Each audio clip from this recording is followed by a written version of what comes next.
lecture we continue the discussion on disaggregation models. We have already seen two models in disaggregation. We will look at the third model where we consider that the demand varies in each period and the production capacity also varies in each period. So, let us explain that using an example. Let us say there are 4 products A, B, C, D.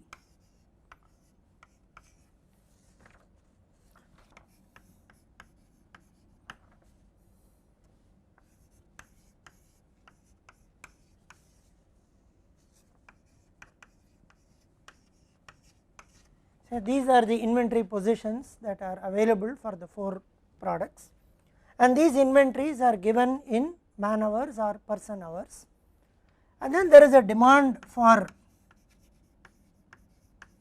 these products.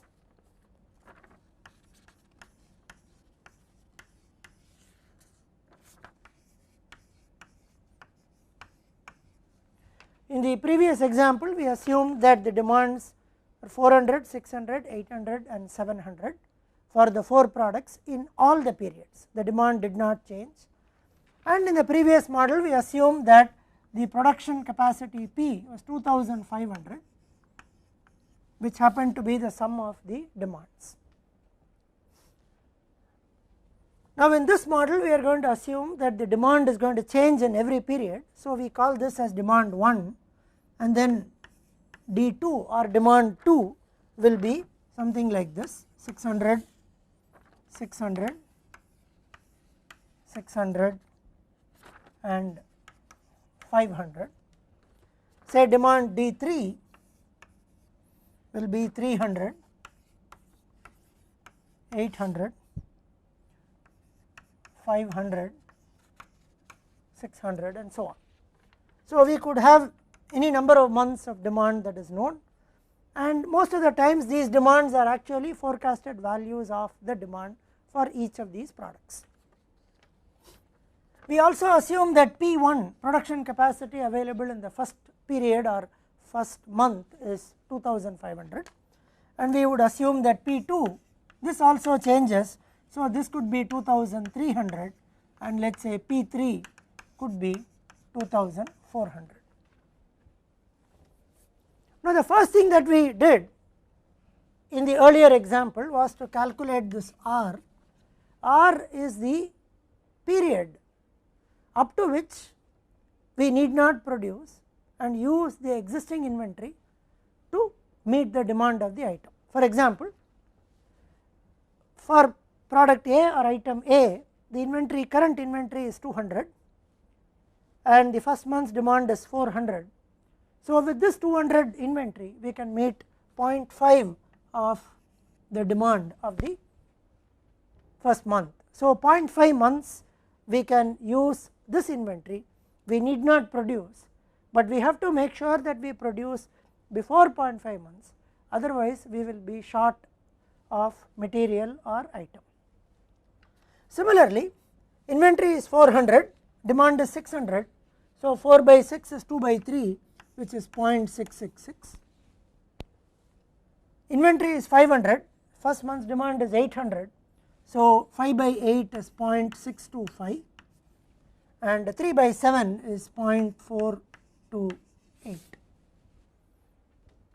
Based on these ratios, we also said in the earlier examples that it is preferable and good to produce in the order of increasing ratios, which means we produce D first, then produce A and then C and then B, so that before we have a stock out we are able to produce these items. There is another thing to note here. For example, if this were 500 instead of 200, how do we calculate this R? Because it was 200, it happened to be less than the first month's demand. So, we said half of the first month can be met with this 200. In case this was 500, then we would say that out of these 500, the first some 400 can be used to meet the first month's demand, and with the balance 100 we could meet 1/6 of the second month's demand. So, this R would become 1.1666, 1 for the first month and 1 by 6 is 0.166. So, we can calculate this R even proportionately or correctly even if when the inventory is higher than the first month's demand. So, we also know that we have kind of decided on the order in which we will make it, which is D, A, C and then B. In the earlier models we assumed that all these values are the same, as well as each of these values the demand does not change with time. So, what we have to do now is we have to first find out a cycle for the first cycle. Essentially we need to find a first cycle, and then in order to find out the first cycle we are going to kind of pick part of this data and then try to look at a demand up to a certain period. For example, based on the experience of the two models that we have seen earlier, we know that the cycle time is more than this 0.666, which is the largest of the ratios. The reason is that in both the models our objective was to make T, the cycle time, as large as possible, and that would invariably happen when the last item, which means the item that has the highest R value, the inventory position comes to 0 and then we start producing that item. So, the capital T, which is the cycle length, is bigger than the maximum of the R. So, a quick thumb rule would be that the cycle time capital T would be bigger than R and roughly of the order of R plus 1 by R. This is just a thumb rule and this is not optimal in any way. It is some kind of a guideline that the maximum cycle length T will be of the order of R plus 1 by R. In this thumb rule of R plus 1 by R, we have to take the maximum value of R, which happens to be 0.666. 0.666 is 2 by 3. So, R plus 1 by R is 2 by 3 plus 3 by 2, which happens to be 13 by 6, which is 2.166. So, R plus 1 by R gives us a value of 2.166. So, what we do now is we try and take the demand of each of these items for 2.166 periods, and we also try and take the production for 2.166 periods. So, let us write that. So, the 4 items A, B, C, D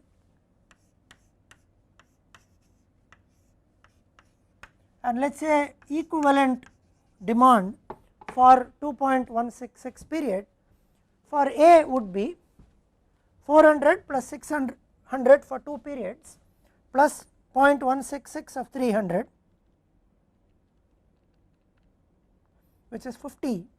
So, 1050 divided by 2.166 is 484. Now, 484.63 we could even make it as 485. Now, this represents the equivalent or average monthly demand or average demand per period if we take 2.166 periods and average it out. So, this value of 485 is 400 plus 600 plus 0.166 into 300 divided by 2.166. Now, for B it will be 600 plus 600 plus 0.166 into 800, which is 132 plus 1200 divided by 2.166, which is 615.32. So, this will be 615. For item C it will be 800 plus 600 plus 500 into 0.166, which is 83 plus 1400 divided by 2.166, which is 685. And for D it will be 700 plus 500 1200 plus 0.166 into 600 divided by 2.166, would give us 600. Now the P value will be 2500 plus 2300 plus 0.166 into 2400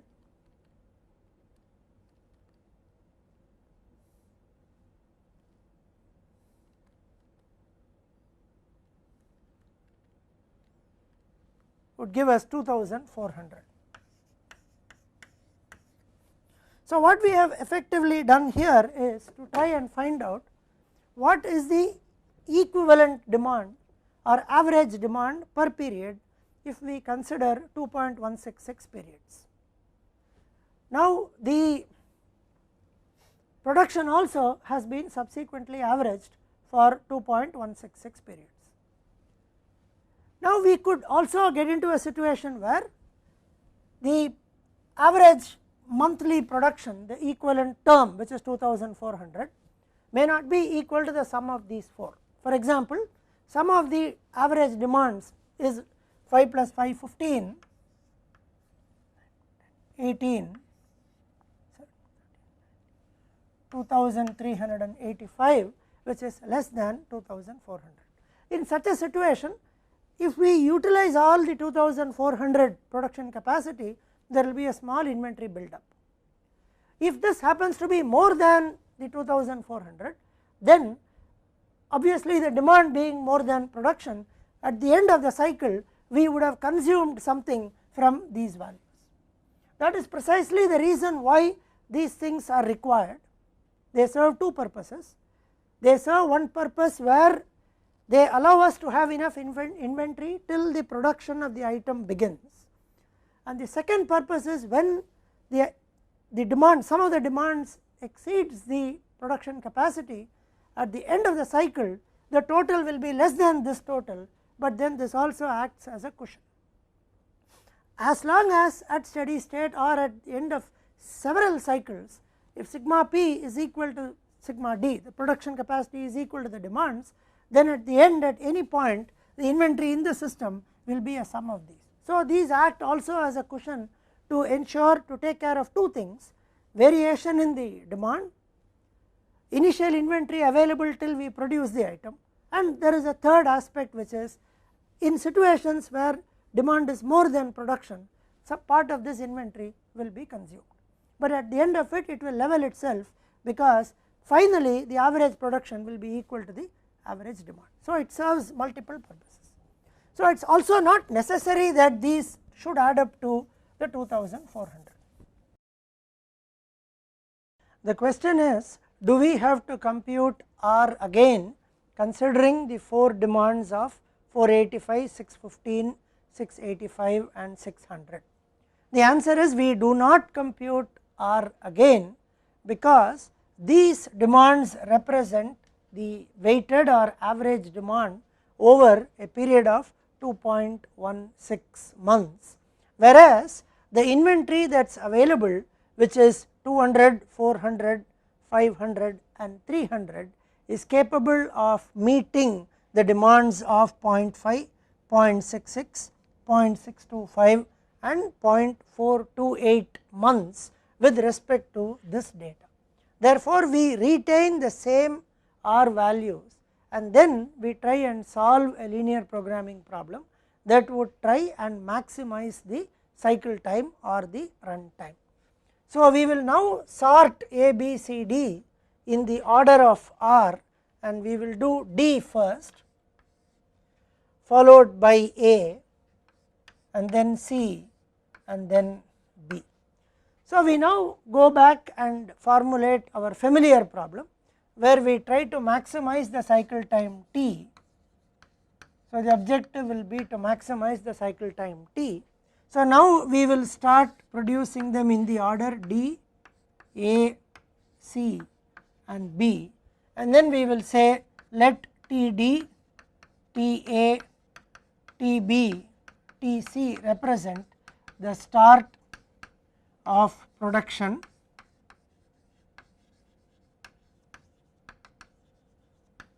of D, A, B, C respectively. Then we have to use these constraints, Td less than or equal to 0.428, Ta less than or equal to 0.5, Tc less than or equal to 0.625 and Tb less than or equal to 0.666. Then we produce the item D for a period Ta minus Td. So, Ta minus Td into 2400 is the production rate. So, Ta minus Td into 2400 should be greater than or equal to,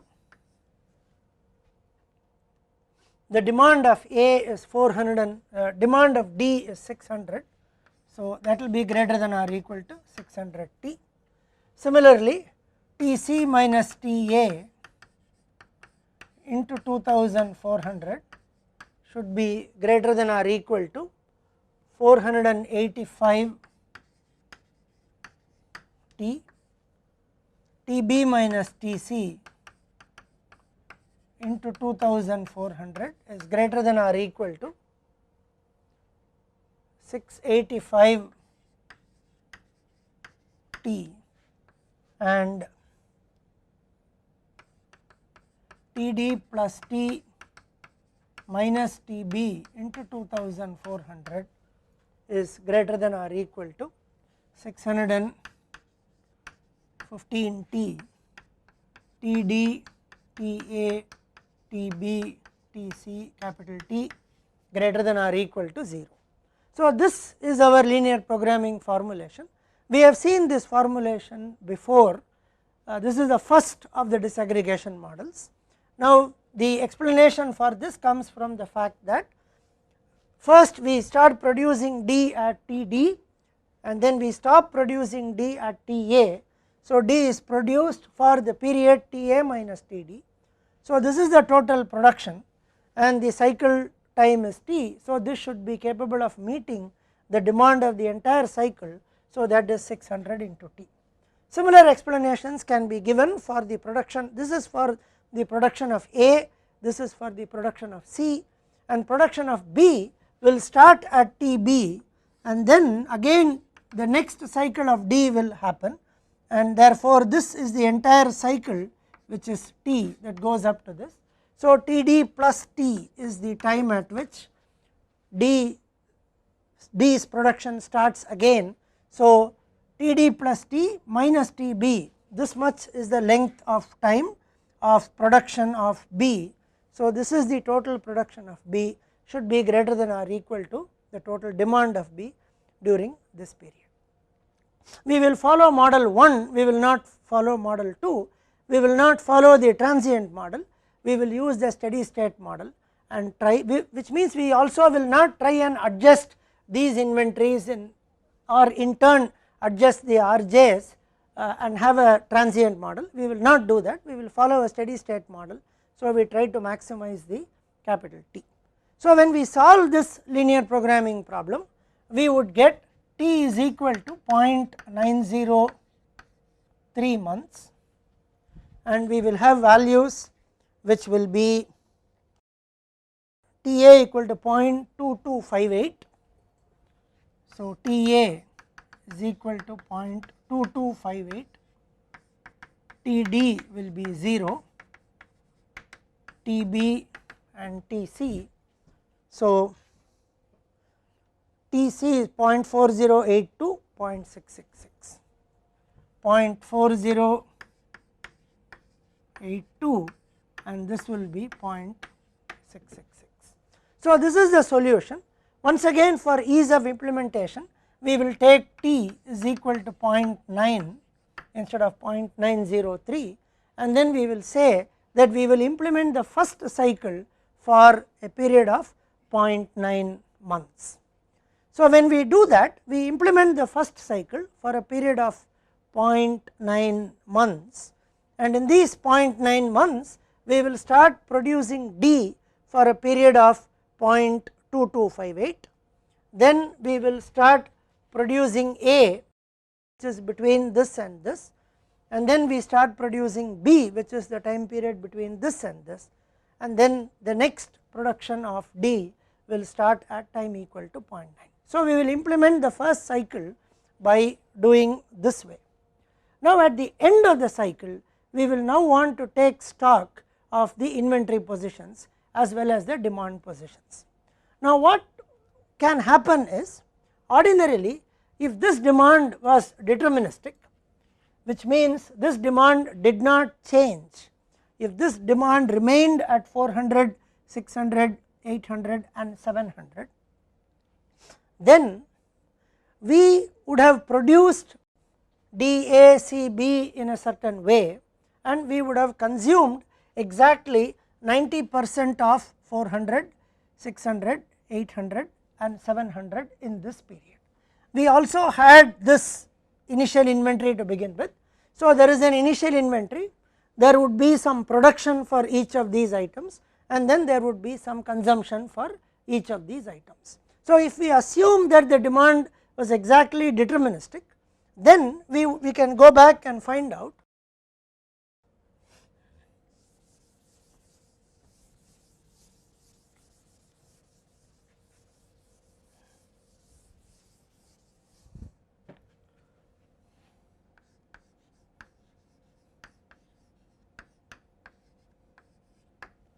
then we would have consumed 90% of the demand of all of these.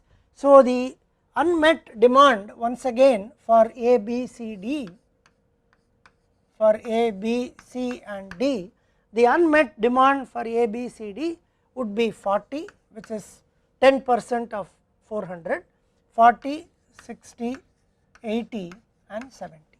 The second month's demand would be 600, 600,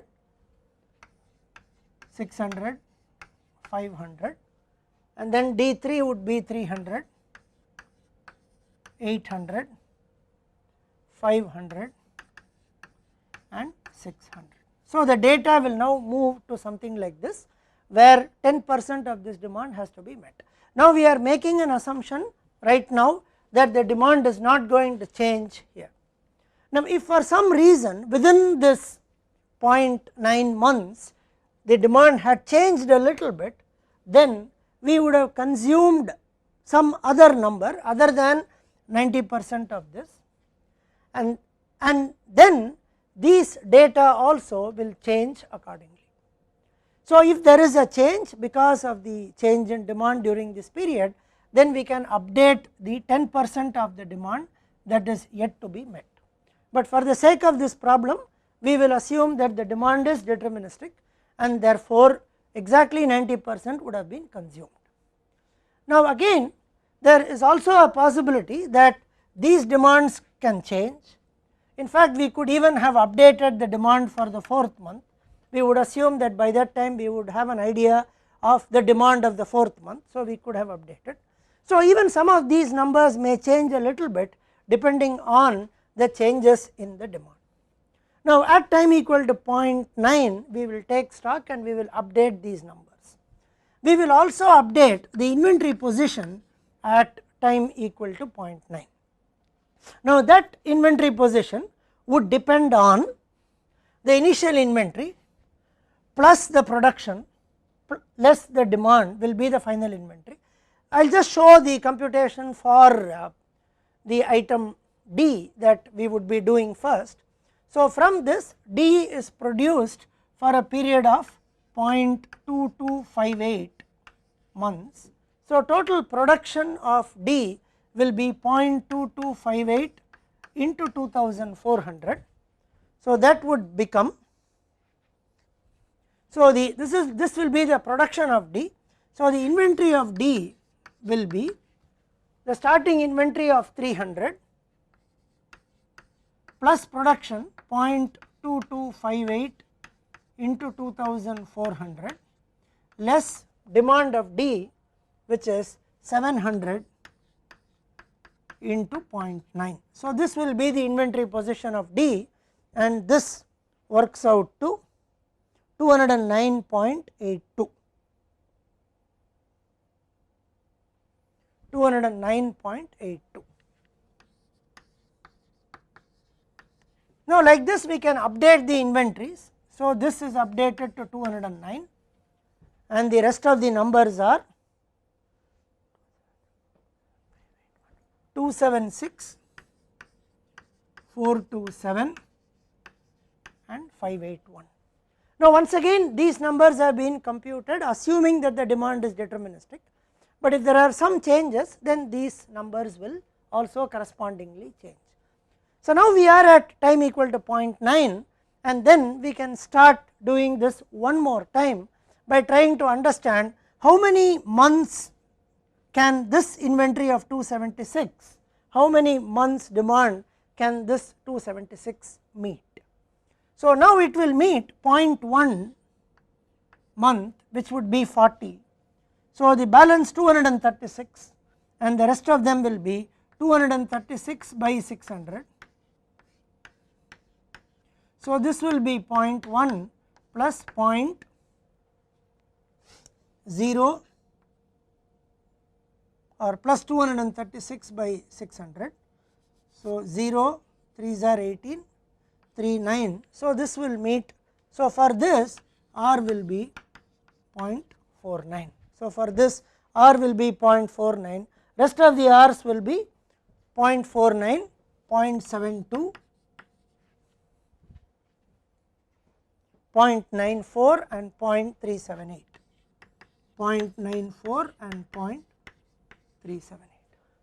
Now using this particular data, now we have to again find R plus 1 by R like we did earlier. So we will have the new value of R plus 1 by R, and then for that new value of R plus 1 by R we will now have to adjust and get these equivalent demands as well as equivalent production. Now the equivalent production numbers will be, you have used for 90% of the times, so this will be 10%, so remaining production will be 250 here, then 2300 for this month and 2400 for this month. Now for the new value of R plus 1 by R, we now have to find out the equivalent demands and the equivalent production like what we did, and then solve another linear programming problem to get the length of the second cycle. The length of the second cycle need not be 0.903, it can be some other number. So like this we continue trying to have cycles of different lengths. So this approach may not be the most optimal or the best approach, but this is practical and this can help us in actually trying to solve the disaggregation problem with time varying demand. Now we also have these inventories, we do not try to follow the transient model, we do not try to push these inventories to 0 because each cycle is now going to be different. Also when we do not push this to 0 and use these inventories as they are, we will be able to absorb fluctuations in demand over these months, and then these demands get periodically updated and so on. So that is how the disaggregation problem with time varying productions and demands is actually solved in practice using linear programming technique.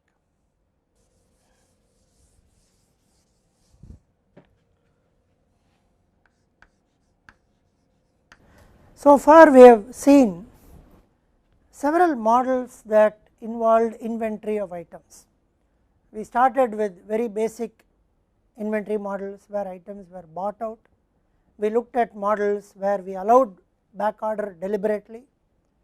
We also had models of where we availed discount, where we looked at constrained inventory problems for multiple items, and then we looked at production consumption models, then we looked at time varying demand models, we looked at economic lot scheduling problem which had production and inventory, and then we also looked at the disaggregation problems where we tried to maximize the cycle length with certain restriction on the inventory. I mean all these models that we have seen, the demand and more importantly the demand was taken to be deterministic. The monthly demands were known, many times the demand was the same, it was constant and continuous. There were some models where the demands changed at different periods, but nevertheless the demands were known. So let us go back to the basic model and try to relax one or two of the assumptions to see what kind of models such relaxation of assumptions lead us to. So, we go to the very basic inventory model where we buy an item. So, we have this as the time axis, we order a quantity q. So, let us assume at the beginning, so this is time, this is inventory. So, we begin with stock equal to q, and then we consume this q at the rate of d till it comes to 0, and then we place an order here. So, the stock comes up here back to q, once again we consume it at the rate of d. You can take these two to be parallel, and then it reaches 0, and then an order is placed, and this goes on. Now, this is called the sawtooth model of inventory. Now, this is capital T, the length of the cycle. Now, we made certain assumptions here. The first assumption of course is that the demand is continuous and the demand is the same D per year at every instance. Second and the most important assumption is that of instantaneous replenishment, which means the moment we place the order we get the items. Now, in reality these two things are not the way we have assumed. So, first thing we need to look at is the demand need not be deterministic and continuous, we will come to that a little later, but then there would always be a time between placing an order and receiving the item. Now, that time is called the lead time. It is called the lead time, and then in this model we have assumed that the lead time is 0. So, the moment the order is placed the items arrive. Now, we look at several cases of what happens to the lead time. So, the first one is let us say lead time is not 0, but lead time is a known value. Let us look at a situation where lead time is equal to 1 week. Now, let us go back to the numerical example that we have used earlier. So, we have used a numerical example where the demand for the item is 10,000, the order cost C naught is 300, the carrying cost was rupees 4 per unit per year.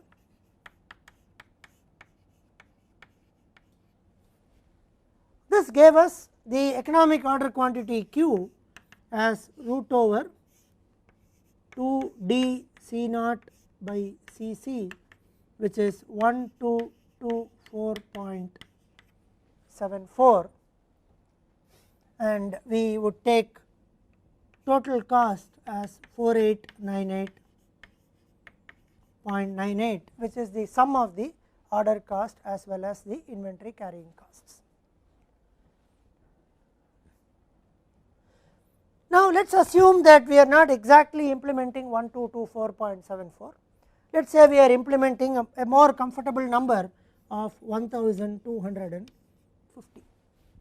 which would also give us exactly 8 orders per year.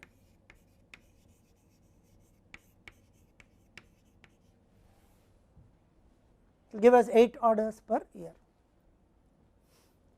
Now, if we say that this 10,000 is actually based out of, let us say we work for 50 weeks in a year, and therefore, we would say weekly demand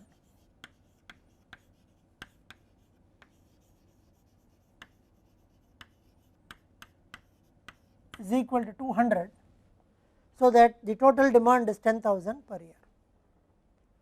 Now, if we say that our lead time is 1 week, then what we do is we will not place an order when the stock is equal to 0.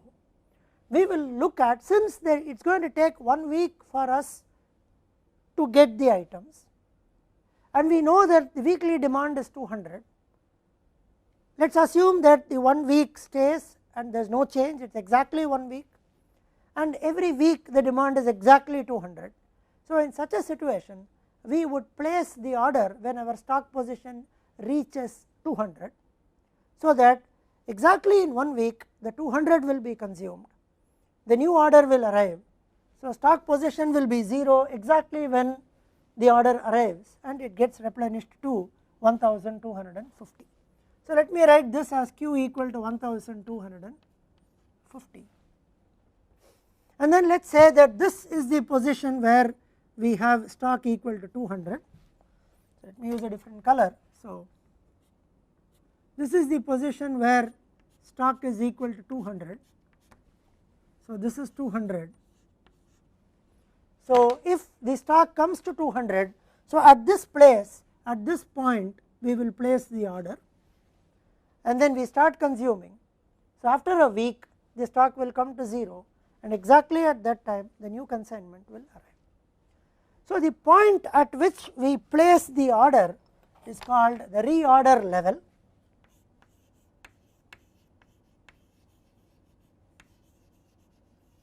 Is called the reorder level, which is abbreviated to ROL, and the reorder level is equal to the lead time demand in the case of the lead time and the demand being deterministic.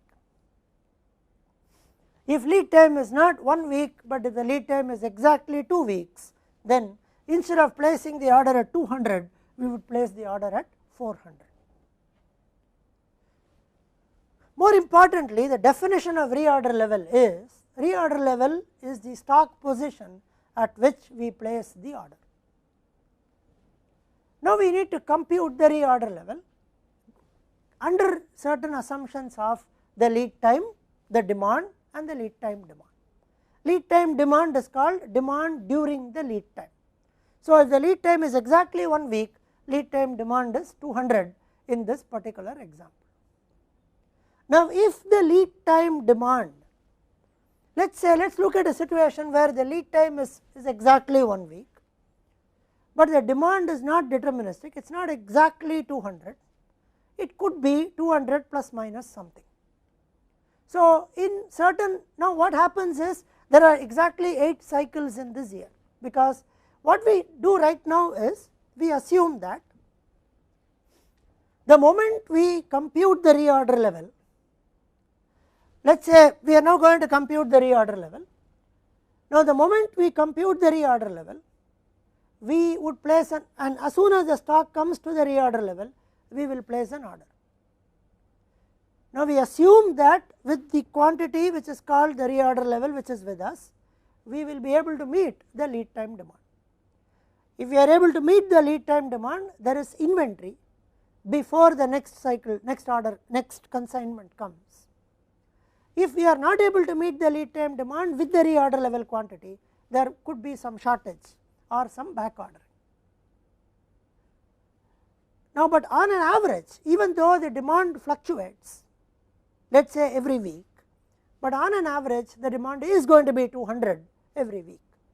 So, the expected demand for the year is going to be 10,000, and since we are going to have 8 cycles of 1250 ordered, then we will have exactly 8 cycles where we will be ordering 1250 in each cycle. But then the reorder level has to be found out. So, we have separated 2 things, we have separated the order quantity and the reorder level. So, in this particular way of analyzing the problem, we define the order quantity separately based on the economic order quantity model or a value that is suitably rounded from the economic order quantity, which is 1250. So, this model would be like saying that every time we order, we place order for 1250, we expect to order 8 times in a year, and we place an order when the order quantity is, when the stock that we have is 200, or if we compute the reorder level differently. Now, whenever we reach the reorder level, we will place an order.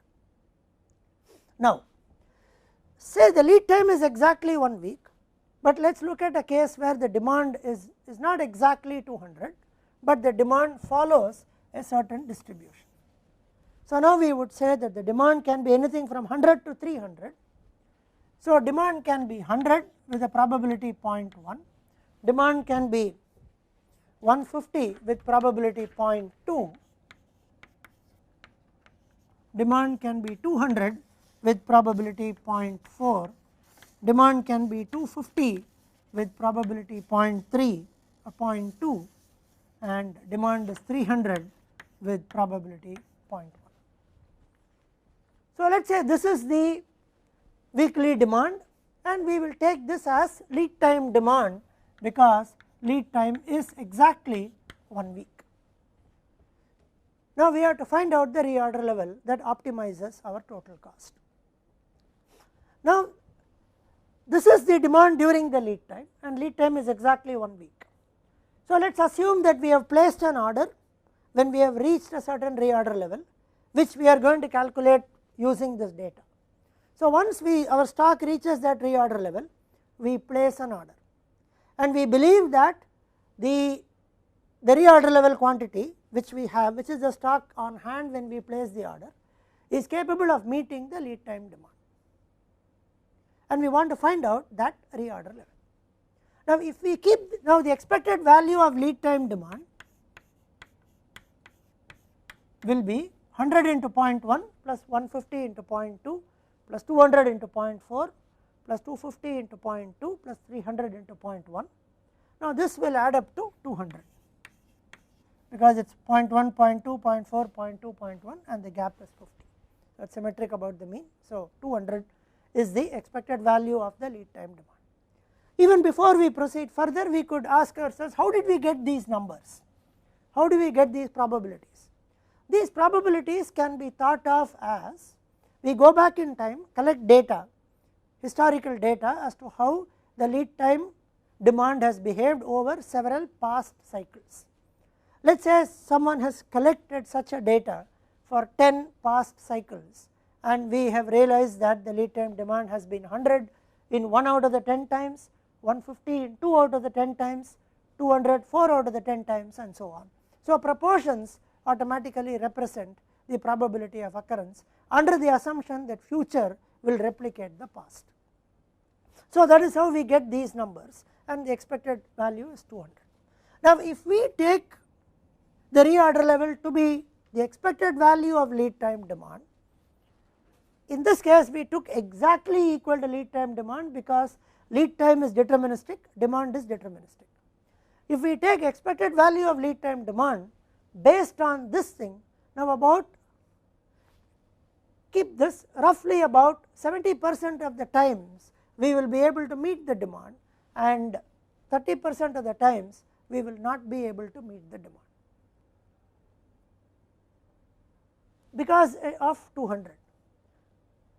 So, the thing is we will be able to meet the demand more times than the situation where we will not be able to meet the demand. But then if we look at from a symmetry point of view, say roughly 50% of the times we will be able to meet it, 50% of the times you will not be able to meet it. If this is not 100, 150, 200, if this were 100, 101, 102, 103 up to 300, then we will say 50% of the times we would have met, 50% of the time we would not have met. So, whenever we are meeting the demand, there will be excess inventory. Where we are not able to meet the demand, we incur a back order cost or a shortage cost. We assume back order, which means as soon as the stock arrives, we meet the demand and then we continue. Now, when we have excess inventory, we incur inventory cost. When we have shortage or back order, we incur back order cost. So, back order cost is always higher than the inventory cost. Therefore, we want to avoid back order, and therefore, we end up having this reorder level always as greater than the expected value of lead time demand if Cs is greater than Cc. Cs is shortage cost, Cc is inventory cost, shortage cost is higher than inventory cost. So, reorder level is always greater than or equal to the expected value of lead time demand. So, reorder level is now equal to expected value of lead time demand plus safety stock. This SS is called safety stock.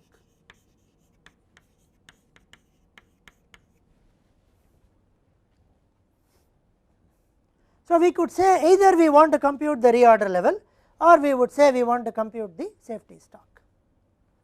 Now, the simplest thing to do here is to say that we want to find out the reorder level.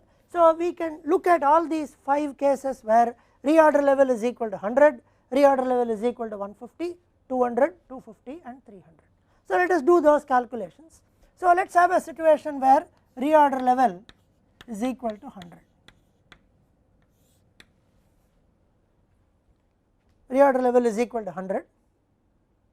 So, when reorder level is equal to 100, which means when the stock level is going to be 100, we are going to place an order, and the demand is either 100 or 150 or 200 or 250 or 300. Therefore, there is going to be no inventory at the end of the period, because whatever is the demand we have to consume the 100. So, there will be no inventory in the period. So, then what will happen is there will be only shortage. So, expected value of shortage in a cycle will be, if the demand is 100, there is no shortage. If the demand is 150, shortage is 50. So, 50 into 0.2, so 50 into 0.2 is 10, plus 100 into 0.4 is 40, plus 150 into 0.2 is 30, plus 200 into 0.1, which is 20. This is the expected shortage. Let me explain the computation again. If the reorder level is 100, which means our stock is 100, if the demand is 100, then we are able to meet all the demand, no problems. But when the demand is 150, we will meet only 100 out of the 150. So, shortage will be 50, which happens with the probability of 0.2. So, 50 into 0.2 is 10. Similarly, 100 into 0.4 is 40, and so on. So, expected shortage is 100. There is no expected inventory out of this. So, now total cost will be order cost plus carrying cost plus shortage cost. Now, order cost is going to be constant, because we are going to order 1250 8 times. So, 8 into 300 is 2400. We have assumed order cost as 300. So, 8 into 300 is 2400. Now, what is the inventory carrying cost? The cycle inventory that we will carry is Q by 2, that is the expected inventory. Normally, expected inventory is Q by 2. Now, in this case, what will also happen is the actual cycle inventory will be Q by 2 plus the safety stock that we have. So, in this case, we will have Q by 2 minus 100, because there is an expected shortage of 100 every time. So, Q by 2 minus SS. So, it will become 1250 minus safety stock of 1250 divided by 2. Q by 2 is 625 minus 100 would give us 525. That is the average inventory into CC. CC will be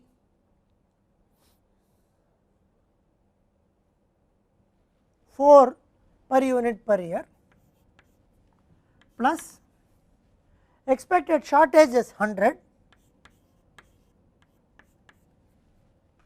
Now, let us take the shortage cost in this example as rupees 2.5 per unit back ordered. So, CS is taken as 2.5 per unit back ordered. So, 100 is the expected shortage cost in a cycle. There are 8 expected cycles in a year. So, into 8 into per unit is 2.5. So, this is 2400 plus 525 into 4 is 2100 plus 800 into 2.5 is 2000, this is 6500 is the total cost. Now, let us do one more computation. If ROL is equal to 150, if ROL is 150,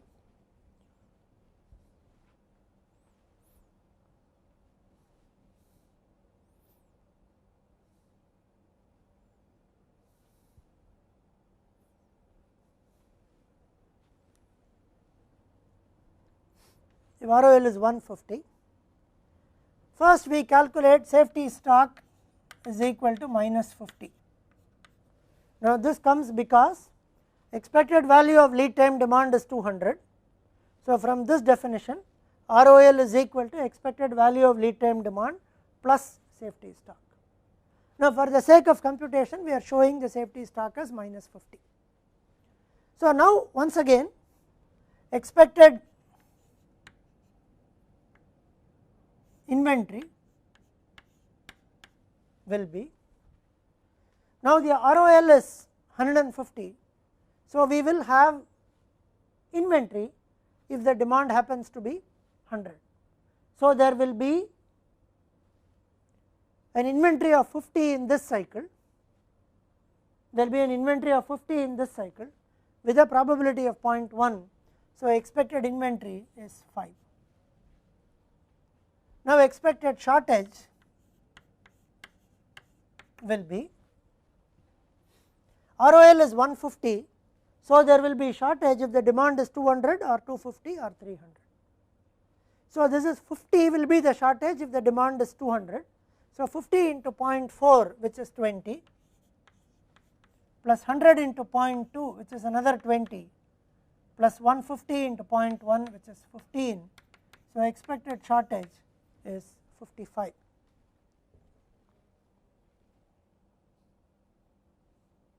So total cost will be order cost plus carrying cost plus shortage cost. So order cost is 2400 plus carrying cost is Q by 2 minus safety stock as a general rule. So 625 minus 50 is 575 into 4 plus 55 into 2.5 into 8. So this would give us 2400 plus 5 4s are 20, 3, 2300 plus 2.5 into 8 is 20. So 55 into 20 is 1100.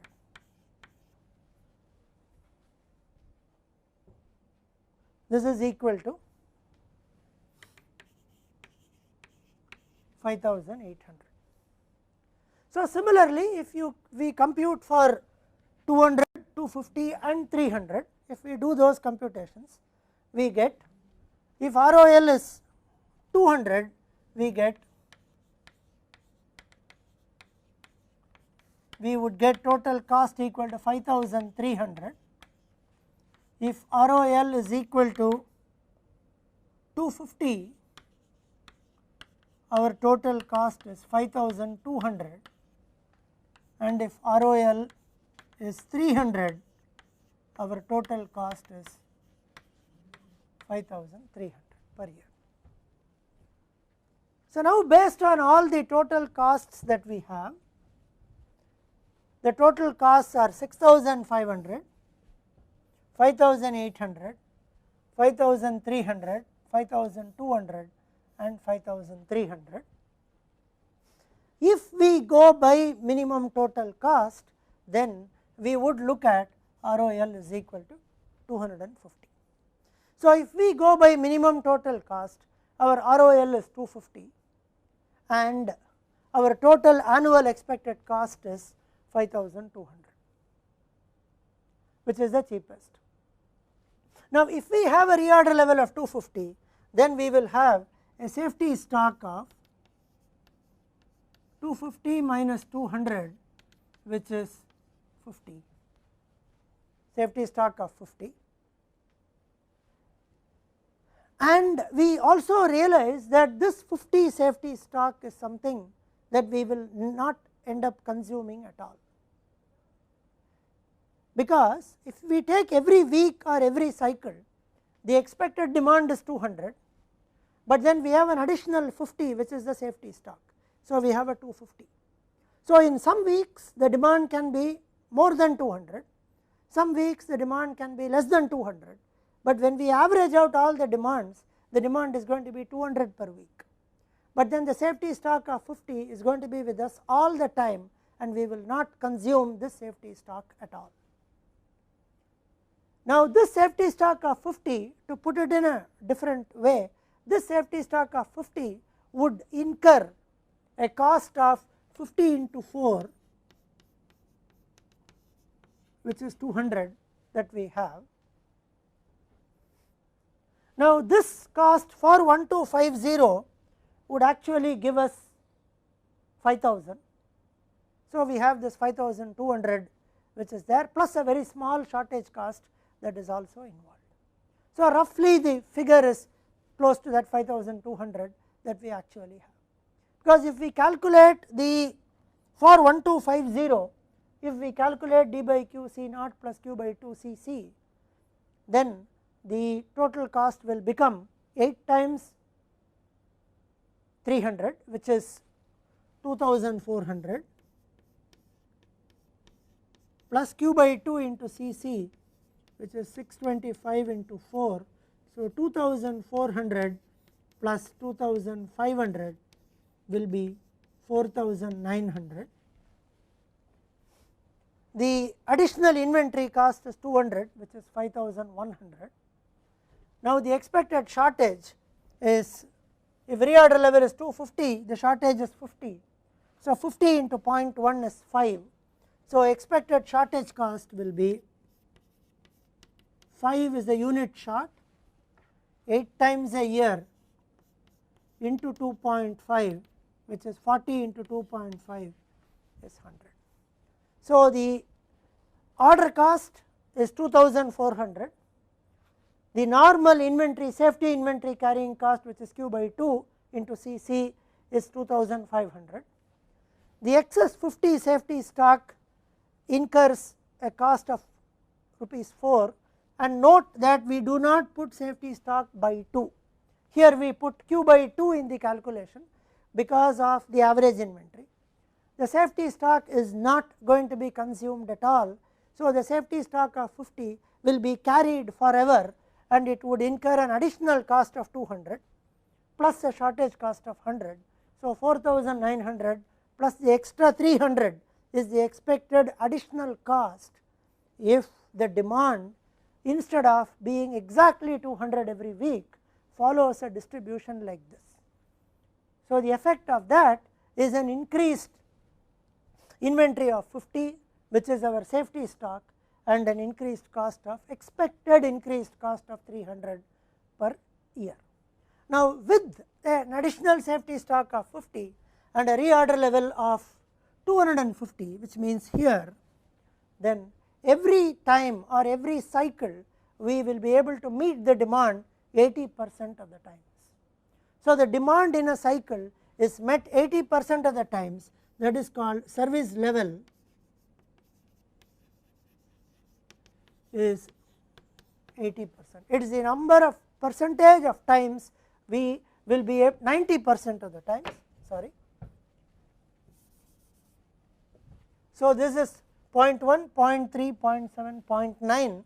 So we are able to meet the demand in 90% of the cycles. We will be able to meet the demand.